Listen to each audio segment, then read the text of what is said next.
In LittleBigPlanet 1, it's possible to complete all of the sections intended for multiple players while using only a single controller by simply changing your player number to be able to use all 4 sack people one at a time. But what about LittleBigPlanet 2? This is something I've never actually tried doing because there isn't any speedrun category that involves completing the multiplayer sections like this. So let's try it. The first one is found in Grapple, and it's actually already pretty well known how not possible this multiplayer section is with only a single controller because of how you need to be grappling 2 objects at once. And because of the controller switching, when you change to a different player, the other immediately stops what they're doing, meaning we just can't activate both switches at the same time. Even if we could get past the door though, the actual puzzle part of this section isn't possible either with how the sponge just isn't close enough to the ledge or the bounce pads to be able to get up on our own, where you're meant to grapple onto a player that's holding the sponge at the same time to be able to reach it. Actually, quite a lot of the multiplayer sections throughout the game have doors like this that don't let you through unless you have the right number of people, but most of them are controlled by player sensors, so we can get into the room for bravery test just by switching to spawn another Sackboy. This section involves pulling a lever to extend and retract a series of platforms for another player to jump across at the right time. So as long as you time your controller switches well between the 2 players, this one is definitely possible to do. It's just a little hard. After getting past the door, it might even be possible to reach the prizes without using a second player at all, since by swinging off of the lever in the right way you can get pretty close to the ledge. But this is far harder than doing it the other way. The multiplayer section for Runaway Train actually requires 3 people and also uses the Gravinators, where you're meant to throw each other up the platforms to reach all of the prizes. So since we're not having to grab more than one player at the same time or anything, this one is pretty easy to do just by changing controller numbers to throw someone all the way up to the top. I had an idea to try and do this without controller switching by using the nearby enemies to get up, but they end up dying when they move out of a certain range. And the cakes to the left also don't work for this. Brainy Cakes has another door that doesn't let us in unless we have 2 people, but that's no problem, where we're also using the Gravinators again. This one requires you to have 2 buttons pressed at the same time by throwing projectiles at them, so all we really have to do to complete this one is to time our controller switch with the moment that we throw the first cake monster, to then immediately throw the other one once we gain control of that player. The multiplayer section for the Cakeinator is also pretty straightforward, where after spawning a player to get past the door, the section is completed by shooting a cake on the left to weigh down the platform on the right, letting a player get up to the prizes. So this isn't a challenge at all to do with controller switching, as you have a lot of time to do everything. But also, you can actually do this part with only 1 player if you shoot the cakes in a way that delays the platform being weighed down, giving you enough time to jump onto the other one before it goes up. But because of the door to get in, we can't do the entire thing without controller switching. I've always thought the puzzle in Current Affairs was really cool, but it is quite simple. You're just creating a path for the electricity to travel through by changing the direction of 2 levers, where to complete the puzzle, you only need to pull each lever once after putting them in a good starting position. So this one is easy to do with controller switching if you just put a player by each one. But also, you get so much time in between pulling the 2 levers. So if you time it right, it's actually barely possible to run over to the second one to let the electricity all the way through all on your own, avoiding controller switching completely. What might actually be cooler though, is if you use the moving platform before this, you can get a super high LCJ to land on a tiny ledge, to then jump all the way up to where the prizes are, where a lot of the collision is really weird. You could get up here with a lever fling too, but anyway, it doesn't really seem like you can collect the prizes from here, but by doing another LCJ off the light, you can get on top of the box where an invisible object stops you from collecting the prizes. But you can get around it by dropping down and collecting them that way, since for some reason the front of the box doesn't have collision, amazingly giving us a second way to beat this area without controller switching at all. The one for maximum security is very similar to Runaway Train, with how it doesn't have a door and it requires you to throw players using the Gravinators, so it should be easy.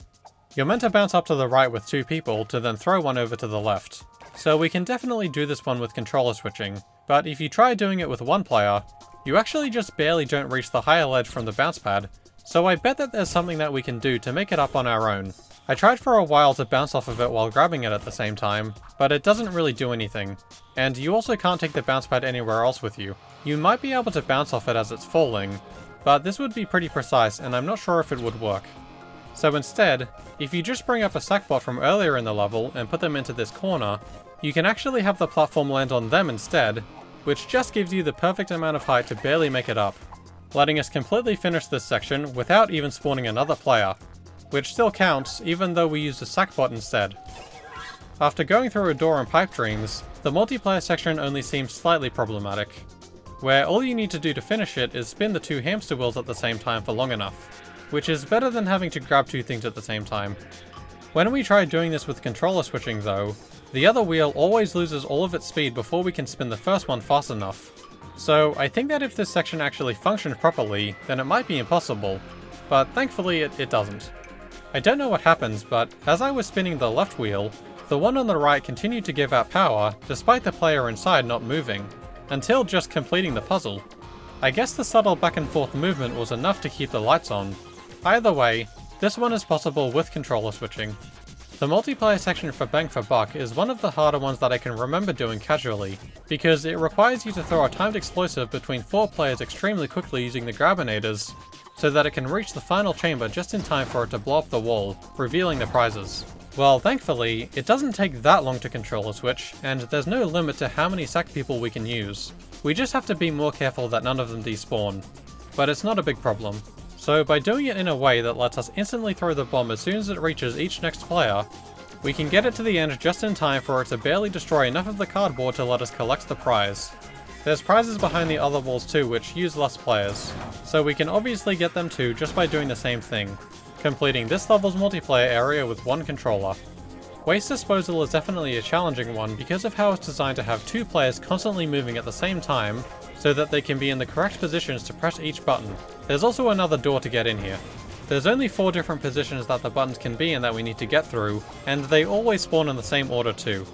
So just by memorizing the pattern, we can move 1 player into the right spot, dragging them if we have to, press one of the buttons, then quickly switch to the other player to press the second button. Then after doing this for all 4 positions, we can collect the prizes and finish the area. After opening the locked door, Fireflies When You're Having Fun includes another multiplayer section intended for 3 players, which in itself is not really a problem, but this one requires us to be grabbing 3 different sponges all at once to guide the Firefly through the right path, which we definitely can't do. And same for the prizes needing 2 people.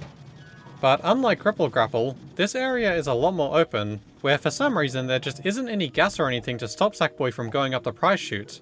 Well, I guess the reason is because normally gravity is enough to handle that, but by doing a solo co-op jump with 2 players, we can beat the gravity to make it onto the first ledge with prizes. From here, we could get even more players up to do more co-op jumps, but what's actually much easier and more fun is just grabbing the Firefly as it goes upwards to get out of bounds, to then drop down onto the rest of the prizes. This lets us complete the section without having to grab with multiple players. Casa del Higginbotham is kind of funny because the prizes are just sitting right in the middle of this area that you have to walk through anyway, which is also good because we have no hope of completing the puzzle as intended.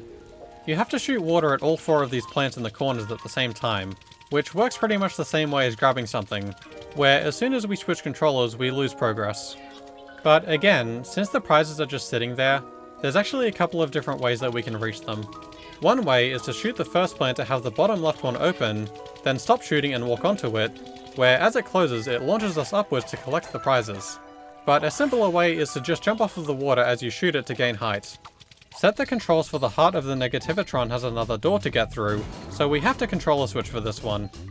The puzzle involves 2 players pressing buttons that both create platforms for each of them to use, and while you can get up here without pressing the lower button, that's about as far as you can get on your own. So we can just do the rest by controller switching to get both players over to their prizes on both top and bottom levels. And that's all of them. I never realized how few multiplayer sections there were compared to the first game, with only around 13 in total and Avalonia having none at all. This means though that the only one that you can't do with a single controller is the very first one in the game, which was Gripple Grapple. The most significant thing about this is that for speedrunning, the rules for all single player categories require you to use only 1 controller the entire time.